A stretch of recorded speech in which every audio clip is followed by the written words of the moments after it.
Assalamualaikum warahmatullahi wabarakatuh. Selamat datang kembali di channel YouTube ini bersama saya Samsul Bari. Pada video ini saya akan memberikan tutorial bagaimana caranya menginstal IDE C# pada text editor. Text editor yang saya akan pergunakan pada video ini adalah Visual Studio Code dari Microsoft. Teman-teman sudah pasti familiar lah dengan text editor ini karena text editor ini sangat populer dan sangat powerful menurut saya, karena di sana kita bisa melakukan pemrograman apapun selama itu lingkupnya teks ya, atau berjalannya di atas teks. Kemudian bagaimana cara menginstalnya, mengkonfigurasi dan mengetes ya teman-teman. Nah, kita langsung saja ke video, kita tidak perlu berlama-lama. Baik, selanjutnya yang harus kita lakukan atau yang kita harus persiapkan teman-teman adalah sebuah komputer teman-teman ya, ataupun bisa juga pakai laptop. Pakai Android saya rasa tidak bisa teman-teman ya.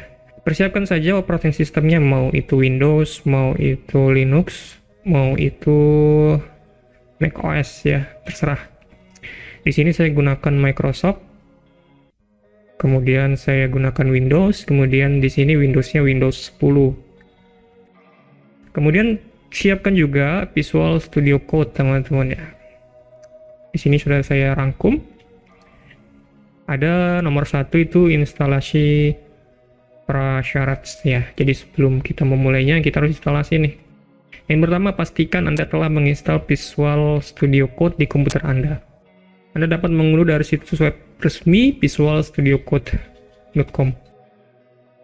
Pastikan teman-teman menginstalnya di official webnya ya, supaya nanti itu mungkin lebih terjamin ya.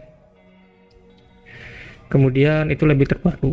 Selanjutnya di sana pastikan Anda telah menginstal .NET Core SDK Software Development Kit. Anda dapat mengunduhnya dari situs web resmi di .NET itu ya, linknya. Kita akan coba klik itu. Nah, di sini sudah terklik ya teman-teman ya. Di sini ada situs resminya, kemudian di sana ada versions dan support. Nah, ini di-download. Kemudian setelah di-download, teman-teman kita bisa install.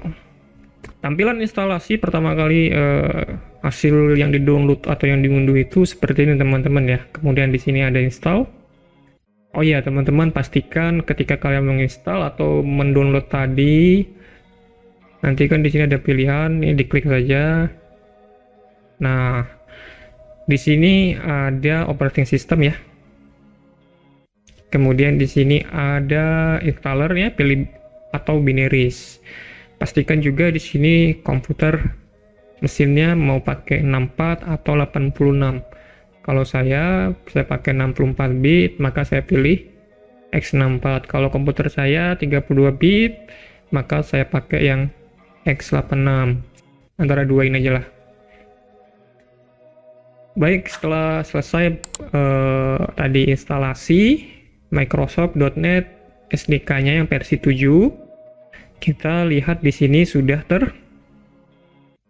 tercatat bahwa instalasinya was successful. Artinya ini sudah berhasil. Ini kita close. Kemudian teman-teman lihat di sana instalasi ekstensi C#. Saya bacakan, di Visual Studio Code Anda perlu menginstal ekstensi C# agar bisa mengembangkan dan menjalankan aplikasi C# ya. Anda dapat mencarinya di bagian ekstensi, dalam kurung extensions, di Visual Studio Code, atau langsung di sebuah link. Nah, ini bisa diklik teman-teman ya.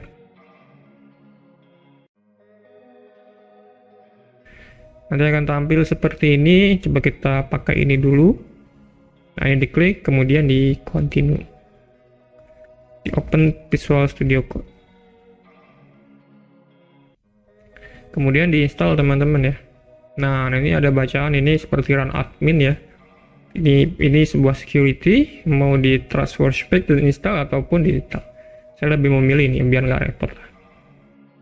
Oke, baik, ini sudah terinstall ya. Bisa dilihat di sini nanti, setelah nanti klik install nanti kelihatan 4 tombol di sini ya. Kemudian nanti di sisi kanan ini teman-teman ya, ini nggak kelihatan mungkin. Oke, kemudian nanti di sisi kanan ini teman-teman ada pilihan reload now ya teman-teman ya. Itu bisa diklik supaya nanti Visual Studio Code-nya itu melakukan restart dan ekstensinya ini bisa berjalan dengan baik. Saya klik reload now. Kemudian di sini ya, kita lihat juga di situ ada di sebelah kiri ini. Jadi extension yang sudah pernah kita install di Visual Studio Code kita itu ada di sini teman-teman ya. Jadi ada net runtime ini karena ini sudah diinstal melalui yang 7 tadi. Ya ini sudah ada di sini, maka ini otomatis ada. Kemudian di sini base supportnya di sini atau base pemrogramannya juga sudah disupportkan di Visual Studio Code-nya. Selanjutnya apa? Selanjutnya coba kita buat proyek teman-teman ya. Anda dapat membuat proyek ini dengan perintah di terminal atau command prompt. Teman-teman bisa buat perintahnya atau buat file dengan cara begini teman-teman ya. Ada view, nah kemudian ada terminal teman-teman. Terminal ini seperti command prompt-nya di Windows ya teman-teman. Di Visual Studio Code ini ada terminalnya juga. Jadi misalkan kita mau buat proyek baru, di sini ketikkan .net di sini, kemudian new console,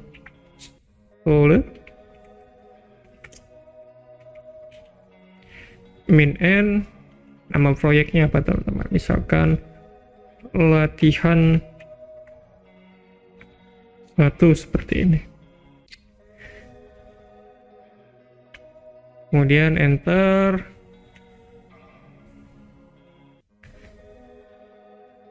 Jika sudah, ketikkan cd nama proyeknya tadi, latihan 1, pastikan persis ya. Oke, sebelum itu coba teman-teman lihat ada di sini ya. Ini nama proyek kita yang baru kita buat tadi. Teman-teman bisa blok dan kemudian klik open file in editor. Nah, ini sudah ada, atau teman-teman mau ke foldernya. Teman-teman bisa Ctrl C, kemudian teman-teman pastikan di run seperti ini pastikan saja biar lebih nyaman.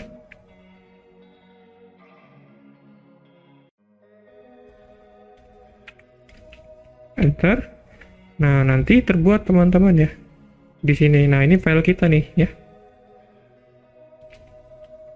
Nah, ini ada program.cs, ini aplikasi kita ini teman-teman. Oke, sudah. Kemudian cd latihan 1 ini di enter saja, maka kita akan sudah masuk di sana. Kemudian teman-teman kita juga bisa open proyeknya teman-teman ya, open folder lah bahasanya seperti itu. Nah, di sini sudah ada secara otomatis dibuatkan. Ya, ini yes saja pilihnya. Nah, teman-teman, disinilah program kita. Oke, baik. Nah, kemudian bagaimana cara jalankannya teman-teman ya secara bawaan. Di sini sudah diketikkan console.writeline hello world. Hello world-nya ini berarti kan menampilkan hello world ya menggunakan write line gitu.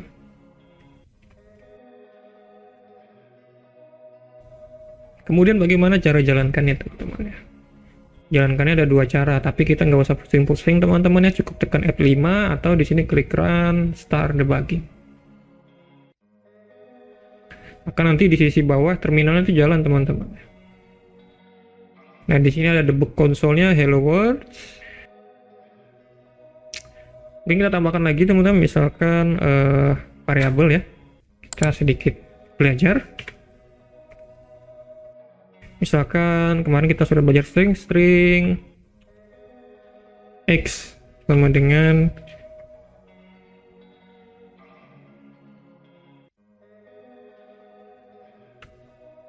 Budi Setiawan. Nah, kemudian kita tambahkan di sini teman-teman ya, variabelnya tinggal mungkin pakai spasi di sini. Kemudian kita tambahkan, kemudian kita panggil variabelnya X.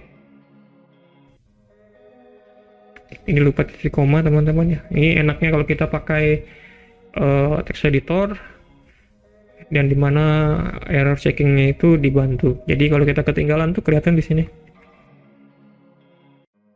Kemudian kita bisa run programnya F5 ataupun pakai di menu itu juga bisa.